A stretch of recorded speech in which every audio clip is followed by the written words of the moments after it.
Alright, so good morning sa bawat isa. Parang ang ganda ng filter, but it's okay.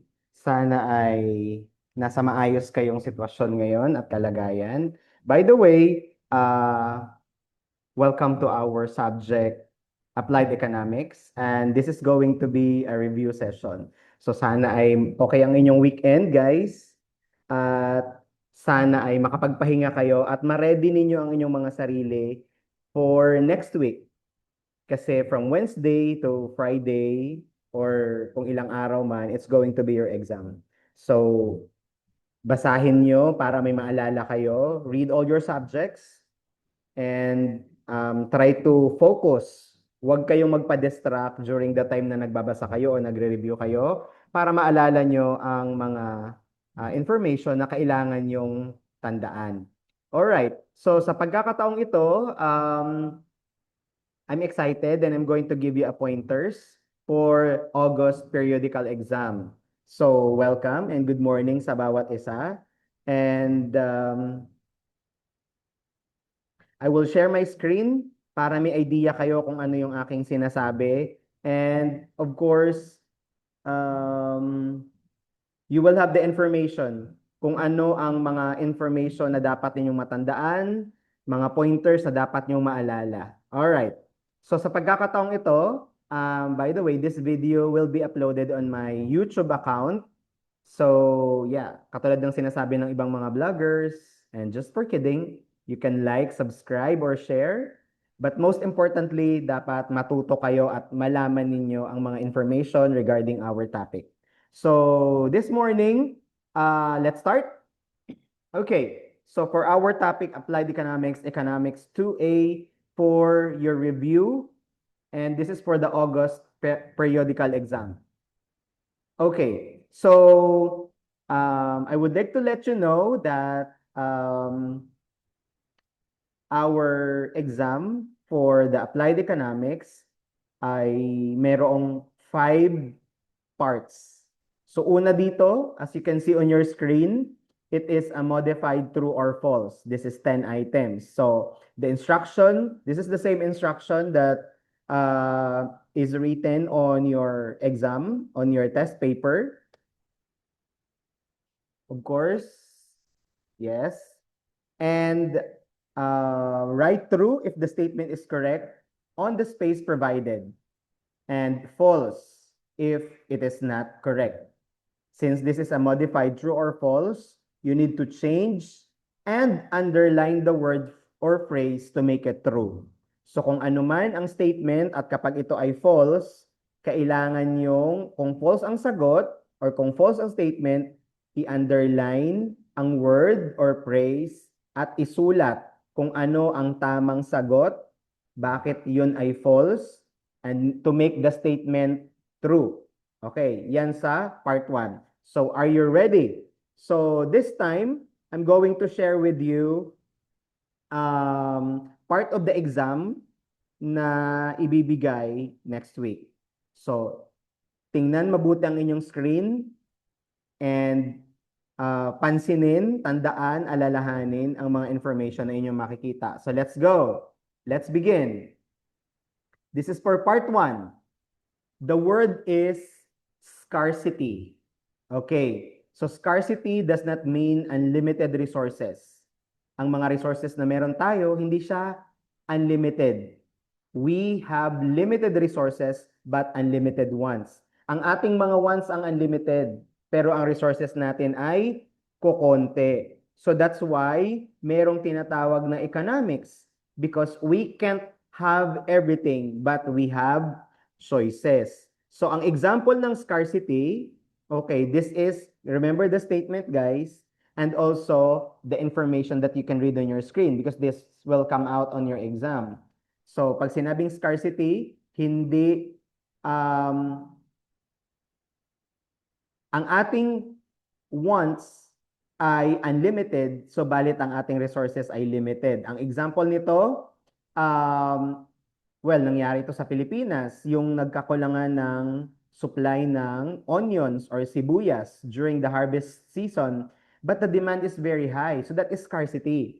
Nung nagkaroon ng kakulangan ng supply ng sibuyas or onion dito sa Pilipinas, ano ang gagawin? Demanded ng mga tao na dapat meron tayong supply noon and it is needed every day. So that is scarcity. Unlimited resources, baliktad. Unlimited wants, limited resources. Unlimited ang gusto ng tao, limitado ang resources. So let's proceed. Number 2 is opportunity cost. Yan. I-move ko lang yung aking there. So that you can read. Okay.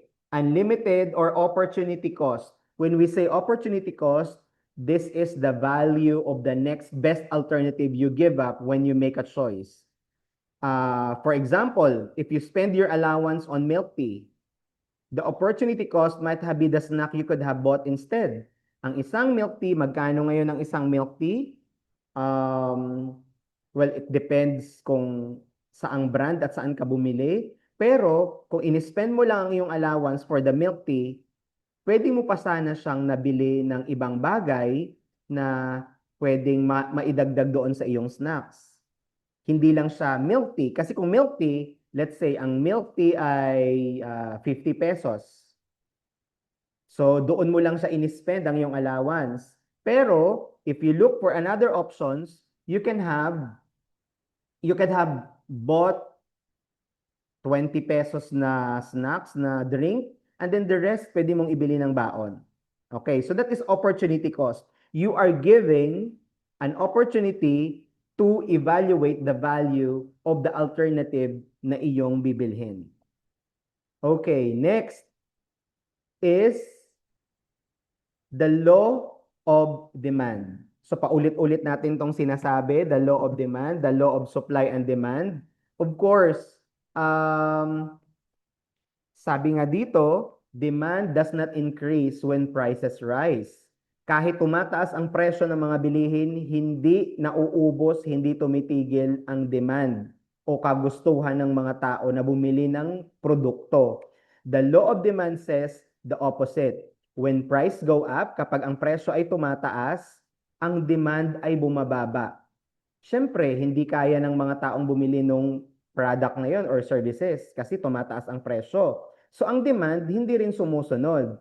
Let's say, i-assume natin na magiging, or when we say assuming all the other factors remain constant. So, ibig sabihin nito, I'll give you an example. Sa isang palengke, kung ang presyo ay tumaas, presyo ng bigas ay tumaas mula sa 40 pesos to 60 pesos per kilo, usually ang mga pamilya ay bumibili ng kaunting rice. Or nagsiswitch sila sa ibang variety ng rice na mas mura at makakaya. Although hindi nga ganun kasing sarap nung lagi nilang binibili. But that's the law of demand.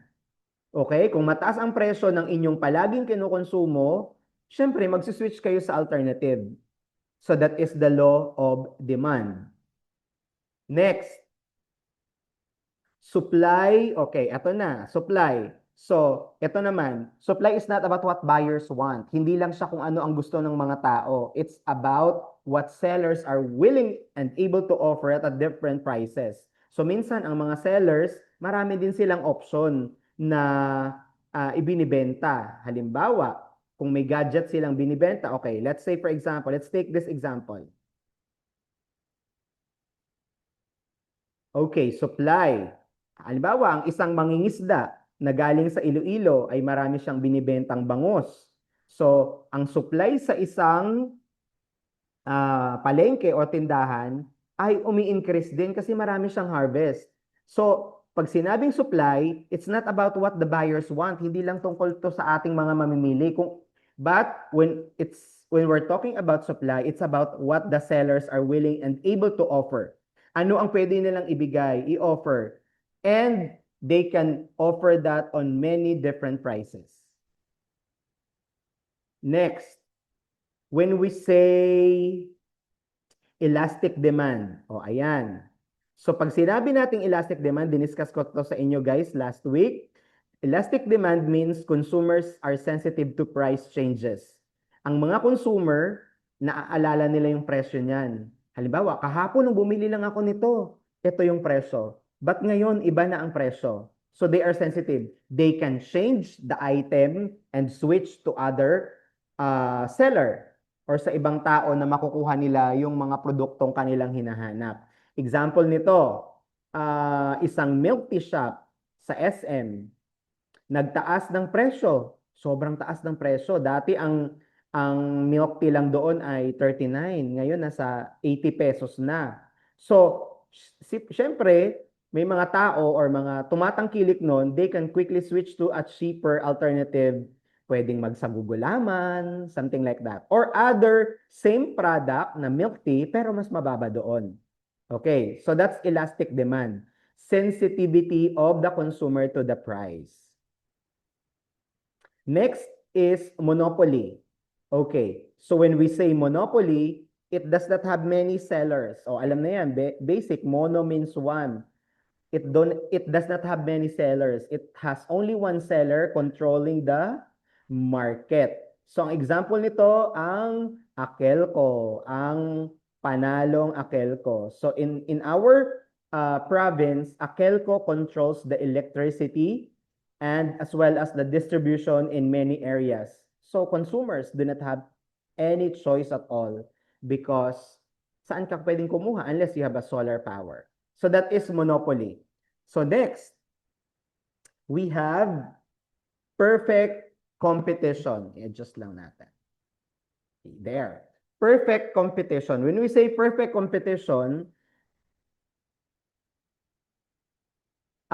it does not allow one firm to control the market. Hindi nila pinapayagan na may isang grupo lang ang magkokontrol ng pamilihan o ng market. Instead, it has many small sellers offering identical products. Example nito ay ang isang magsasaka na galing Antique. So ang kanilang binibentang rice ay almost identical.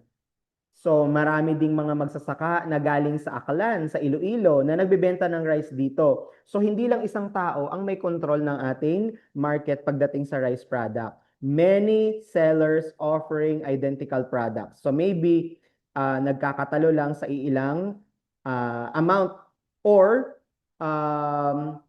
sa quality ng rice. Okay, so let's proceed to the last, fiscal policy.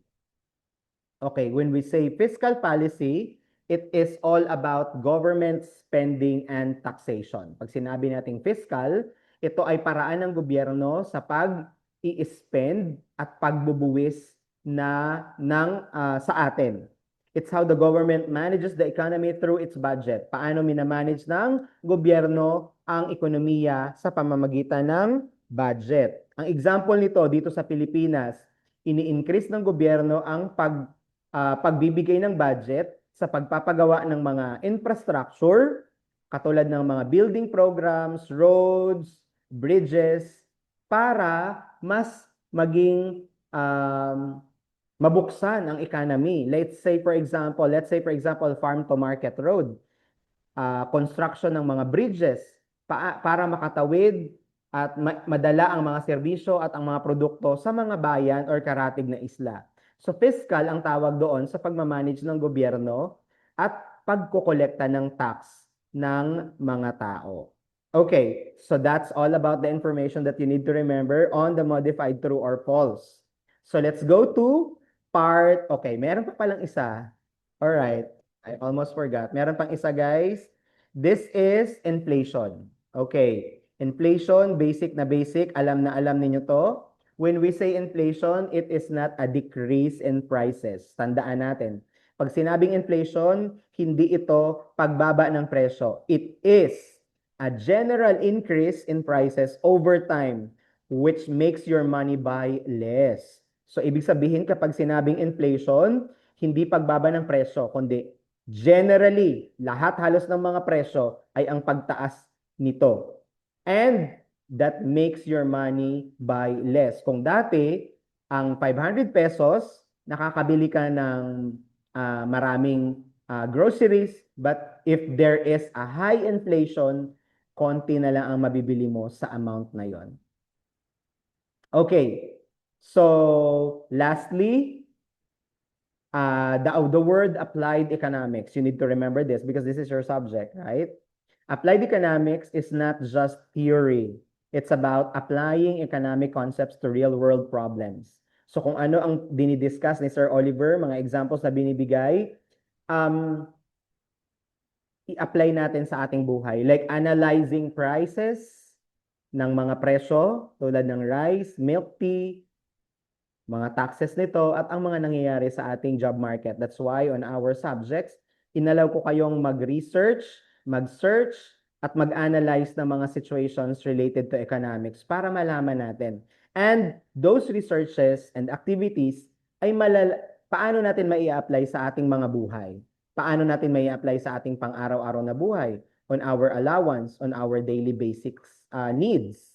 So, ang example ng applied economics ay paano natin ma-analyze, let's say for example, nagko-commute ka everyday.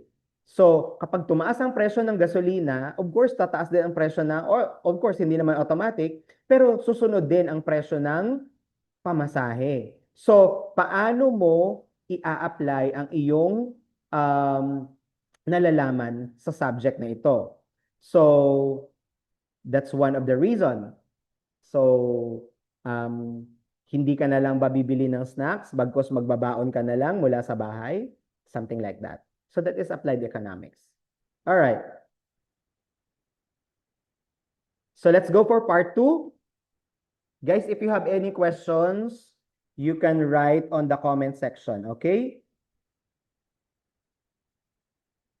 All right. So for the part 2, it is a multiple choice and it has 15 items.